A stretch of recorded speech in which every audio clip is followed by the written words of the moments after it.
Elon Musk's company, xAI, says last week's chatbot features responses of white genocide are unrelated to prompts or unrelated prompts was as a result of an unauthorized modification made to the response bot. This violated its internal policies and core values. What does this tell us about the reliability and safety of artificial intelligence platforms? And will this glitch have an impact on trust on the Grok platform? AI ethics and policy practitioner Nazareen Ebrahim joins us to tell us a little bit more. Nazareen, thank you so much for the time. Appreciate it here. Hi. What did you make of Grok ultimately, including white genocide in almost every one of its responses earlier this week? It's good to talk to you, Arabella. Well, what do we live in an age of misinformation and disinformation? These words are passed around quite easily in media narrative and popular media narrative, but also too with people who have become journalists themselves online. We know this. Using Grok as a platform, like you would use any other AI large language model, ChatGPT, Gemini, Copilot, these things have become familiar to us.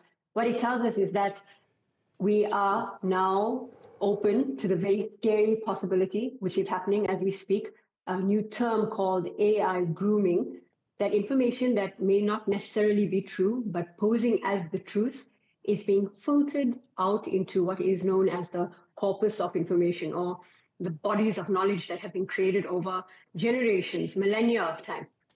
But right now, in 2025, we're sitting with the challenges of massive geopolitical issues across the globe. There are concerns around climate change, poverty, inequality, both from a gender perspective to a workplace perspective. It is not surprising then, Arabella, that you're seeing this proliferation of misinformation brought about by, we could say, a political agenda or any other type of agenda, and the ownership of those media platforms. It raises really important questions, and us in the industry, whether a policy practitioner like myself or a media personality like you, we have important questions to ask, and you're asking them today. I don't know if this even matters, but what do you, is there something to be said about wondering whether you really buy the explanation here, that it was as a result of an unauthorized modification made to the response bot and that it actually violates the internal policies and the company's core values? One, do we buy that? Because if we do, then we're willing to sort of buy that it can be fixed and that there was certainly a glitch and that it won't, or we believe that it shouldn't be happening again. Yeah, I absolutely agree with you. And this is a question that has been raised in my mind time and time again, as I'm sure in other people's minds. Are we buying this PR expression of truth and trust and this core value that was supposed to have been ripped apart at the seams, as they say? But not really. We understand what ownership looks like, especially in the media space. Jeff Bezos owns the Washington Post, as an example. Many other streaming platforms. Elon Musk made sure to buy into that ownership oligarch, ownership universe to be able to control the truth. When he bought X, he was very clear about the fact that he wanted truth to be told, for everyone to have a possible voice. And he started moving around guardrails that were the central core of what Twitter was at the time. We're seeing it at full force now, since President Donald Trump has come into office, giving far more leeway, far more freedoms to those very oligarchs who own these repositories of information, the methods of storytelling, the narrative. So you ask a great question, and it's something that we as digital citizens need to be asking time and time again. Is this something that I am understanding that I need to buy because it's coming from an authoritative source? What do I consider as an authoritative source? And am I living in a space where I can really trust anything that's brought to me in the first instance? The unfortunate part is this has always been the case. It's just that AI, with its massive compute, with its capability to reason and serve us information at the speed of lightning, is here. And this is something we have to grapple with in conjunction with understanding how to navigate this whirlwind of misinformation and disinformation. Yeah, and if we're going to trust this as well, though, it's going to have to be based on something like this having not necessarily happened before. And while it may shake trust, you're still thinking to yourself, well, there's bound to be glitches in something like this. We're still possibly in the early throes of artificial intelligence then. So has something like this happened before that would shake the trust in this happening right now, and ultimately then the key concern around artificial intelligence in general moving forward? Look, there have been a number of instances where AI, generative AI models, the models themselves have been introduced into the market. We all know, both you and I as users, know that what is the principle of any business is to your minimum viable product. You go to market with a product immediately, you get as much information as possible, people test it, they complain, you reiterate, you build, you put it back in the market, and you continue serving the customer what they love best. They become used to the system. And this is exactly where we are right now. We live in the industrial age of AI.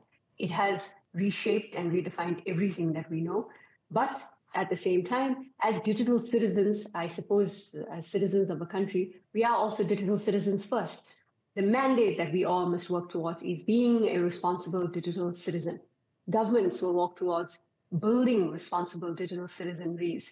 And this is, I think, at the heart of everything that we do every day. You talk about AI systems not breaking down clearly enough, which we have understood and we have seen that come across quite easily. They themselves have difficulty in explaining how their models work. So no, we have had instances before, whether it was OpenAI coming and showing us the biases that are capable of being available, whether it's through recruitment. It's Google's use about 10 years ago of a tool for image search, which incorrectly labeled people against a certain type of animal.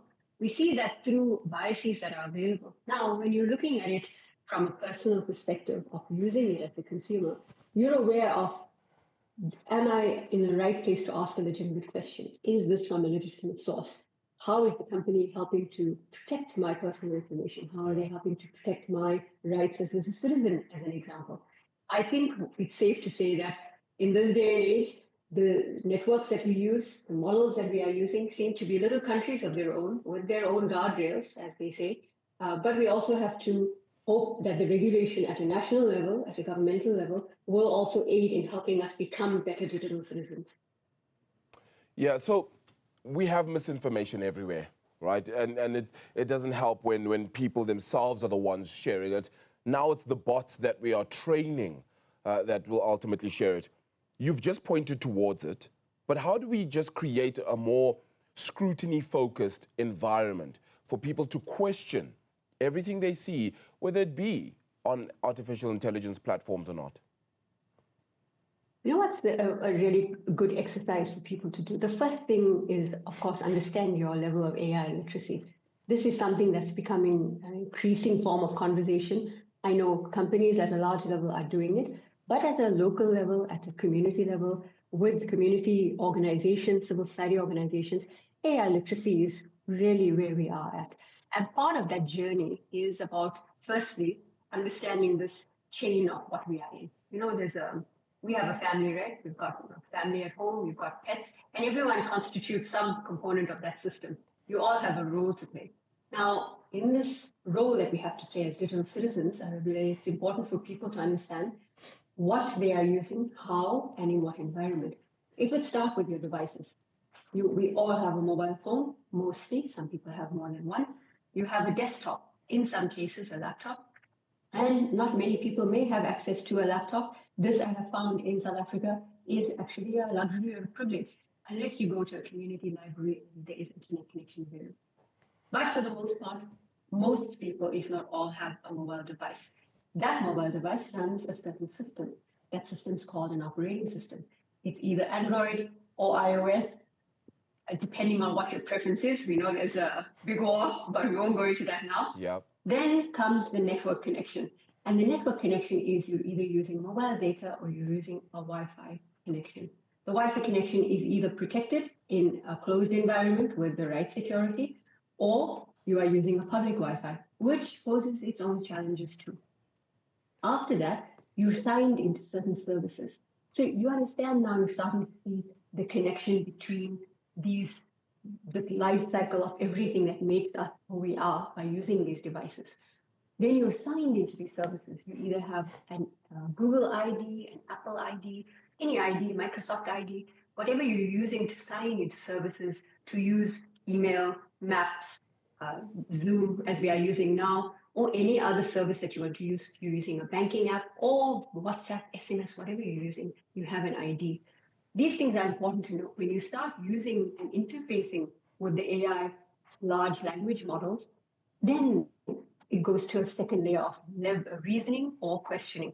And now you and I, as people, are going to start asking, when I type in a prompt, it gives me a certain level of information. It also is providing me with links.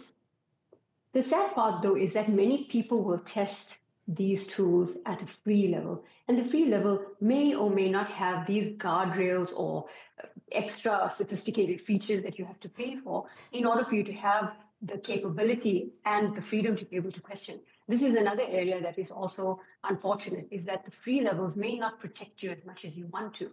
And so if you use a paid version of ChatGPT as an example, and you ask it a research question, it will give you the list of sources, especially if you push it to do so. What should we do after that? We need to visit every source, even if there are 10 or 20 links. We need to check the date of that publication. You've got to check the URL or the web address of that publication to see if it's legitimate. You have to check the security, which you can check on a browser window to check that this is a secure connection. You've also got to check the history of that author and whether they've written before. We talked, how did this conversation start, Arabila? You asked about the question of white genocide being provided as a response to Grok users asking questions about history and every other thing. It was not related. But the point here being that while you are using these practical mechanisms in daily life, you're not absolving yourself from the responsibility to think about bigger things. And those bigger things are, who owns a media platform? Do they have an agenda behind it? Are they serving the interests of one party or another who is at a governing level or has a lot of money? And these are things that I'm asking myself every day as I'm investigating, exploring, interrogating the ethics of AI and AI policy. And while I can do that because it's a professional focus, the AI literacy is where it starts for all of us. AI literacy. Well, this is why we bring you on then, Nazareen Ebrahim. Thank you so much for the time this morning.